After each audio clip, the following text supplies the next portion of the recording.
అండి నేను రజాక్. కూటమి ప్రభుత్వంలో ఆడబిడ్డల మీద అడ్డగోలు పనులు చేస్తే కనుక ఊరుకునే ప్రసక్తే లేదు.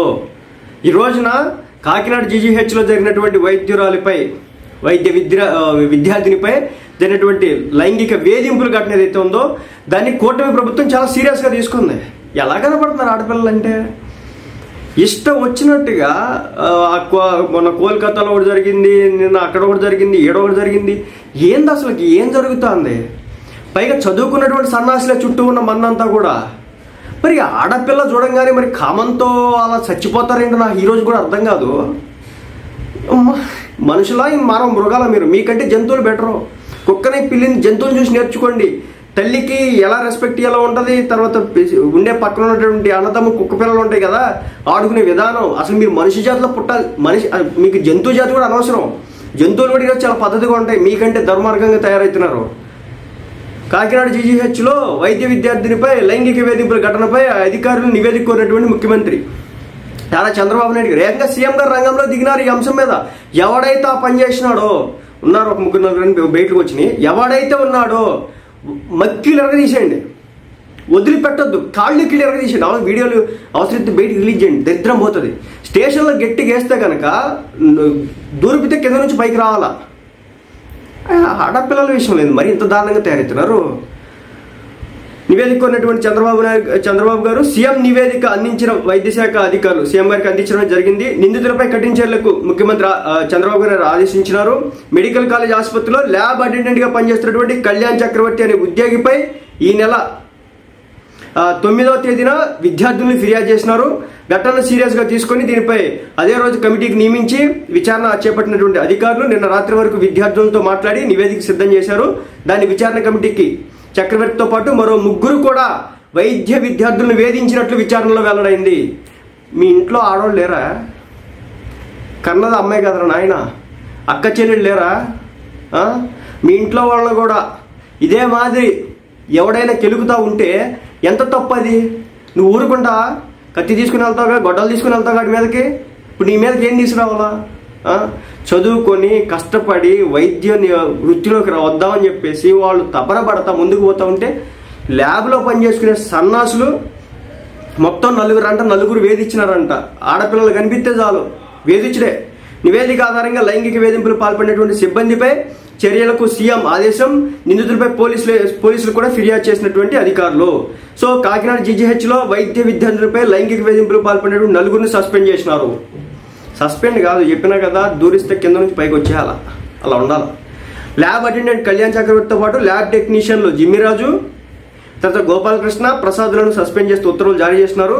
4పై పోలీస్ కేసు నమోదు చేసి విచారణ చేస్తున్నటువంటి అధికారులు ఘటనపై నివేదికను తీసుకున్నటువంటి చర్యలకు ముఖ్యమంత్రి చంద్రబాబు నాయుడు గారికి పంపినటువంటి కాకినాడ జీజీహెచ్ అధికారులు. ఇది సంగతి. విద్యార్థినులంటే వాళ్ళ తల్లిదండ్రులంటే అసలు ఆడపిల్లలంటే ఒక విధానం లేకుండా పోయింది వీళ్ళకి ఈ బ్యాచ్ అంతా. నిజం చెప్తున్నానండి, వీళ్ళనే కాదు ఈ మధ్యన మరీ దారుణం. మేబీ కలి ప్రభావమో లేదో నాకు తెలియదు కానీ సామాన్లు బాగున్నాయి అనే స్టేజ్కి వచ్చేసినారు. అది ఎవడిచ్చినాడు హక్కు? ట్రోల్ చేయొచ్చు అండి.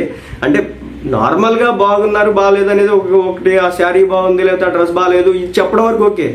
అంటే పబ్లిక్గానే మనం వేరే మనిషి యొక్క ఫిజికల్కి సంబంధించినటువంటి విషయానికి సంబంధించి కూడా మనం కామెడీ చేసే స్టేజ్కి వచ్చినామంటే అది కూడా నలుగురిలో ఏదో ఒకటి కూర్చొని ఏదో కామెంట్ చేసినాడంటే అదే తప్పు. అలాంటిది 4 వీడియో పెట్టి మరి ఆ ఆంటీ సామాన్లు బాగున్నాయి, అంకుల్ సామాన్లు బాగున్నాయి, అమ్మాయి సామాన్, ఏమిది? ఎటుపోతుంది సమాజం?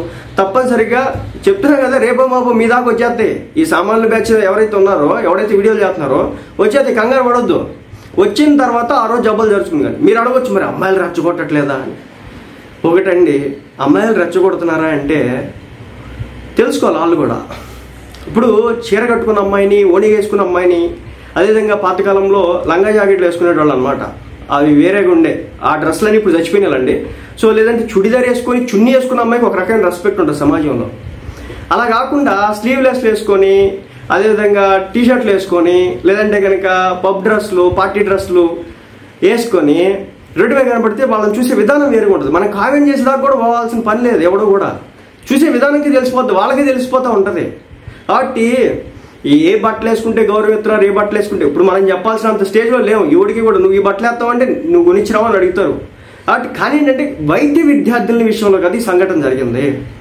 ఆడపిల్లలు వాళ్ళు కాలేజ్ డ్రెస్లో పోతారు, కాలేజ్ అసలుకి వాళ్ళ మీద ఈ లైంగిక వేధింపులేంది. బయటగాను అక్కడ చాలా డిఫరెన్స్ ఉంటుంది. కానీ మీరు దీంతో కంపేర్ చేస్తారని చెప్పేసి ఈ విషయం చెప్పిన. నేను సామాన్య అంశాలు కూడా ఇదే విషయం ఈ కాంటాక్ట్లో చెప్తున్నా. దయచేసి అలాంటి పబ్లిక్గా వీడియోలు చేయకండి, అవి కేసులు అవుతాయి అనమాట. వాళ్ళు పెడితే కనుక కేసు అవుతుంది, బొక్కలోకి ఎత్తారు, నాన్ బెయిలబుల్ పడవచ్చు కూడా. ఎందుకంటే వ్యక్తిగతంగా నన్ను హరణం చేసినారు, దీని కారణంగా నేను ఆత్మహత్య చేసుకుంటా అని చెప్పేసి ఆ కేసు పెట్టింది అనుకో బజార్న పడతారు. సో అలా ఉందన్నమాట సిచ్యువేషన్. ఏదైనప్పటికీ సామాన్యుల బ్యాచ్ ఏదైతే ఉందో ఆపండి ఆ వీడియోలు. తర్వాత మధ్యన కొన్ని వీడియోలు కనబడుతున్నాయి, ఆడపిల్లలు కూడా స్టాండప్ కామెడీ క్రియేట్ చేసిన వీడియోలు అనుకుంటా. అతి జుగుప్సాకరంగా భాష, అది ఒరిజినల్ కంటెంట్ క్రియేటర్ ఎవడైతే ఉంటాడో పడతాడు త్వరలో వాడు కూడా. సో చెప్తున్నా జాగ్రత్తగా ఉండండి, ఆడపిల్లల విషయంలో రెస్పెక్ట్ ఇవ్వండి. వాళ్ళు చిల్లర పంచాయతీలు చిల్లరగా ఉన్నప్పుడు ఆ చిల్లరగానే ఉంటుందండి. ఆ స్లీవ్లెస్లు కావచ్చు, లేదంటే అబ్బాయి కేవలం ప్రేరేపించడం కోసం వేసేటటువంటి బట్టలు వేసినప్పుడు వాళ్ళని చూసే వ్యవహార శైలి కూడా అలాగే అర్థమవుతూ ఉంటుంది. కానీ మీరు చూడండి, టెంపుల్కి వెళ్ళినప్పుడు లేదంటే ఏదైనా ఎక్కడికి వెళ్ళినప్పుడు ఏదైనా ఫంక్షన్ ఉన్నప్పుడు లంగా ఓణిలో చీరలో చుడిదార్ వేసుకుంటే, ఒక నిండైన బట్టలు వేసుకుంటే ఆ గౌరవం వాళ్ళకి అదే విధంగా ఉంటుంది. సో కానీ నేను మళ్ళీ మీరు వైద్య విద్యార్థుల విషయంలో వైద్య విద్యార్థులను కరెక్ట్గానే డ్రెస్ వేసుకెళ్తారు కాలేజీకి, చింపిరి బట్టలు ఏమి వేసుకెళ్ళరు. అర్థమవుతుందా? అది సంఘటన. మొత్తానికైతే ఏకంగా చంద్రబాబు నాయుడు గారు రంగంలో దిగినారు. గట్టిగా అయితే వీళ్ళకి పిడి పడబోతుంది.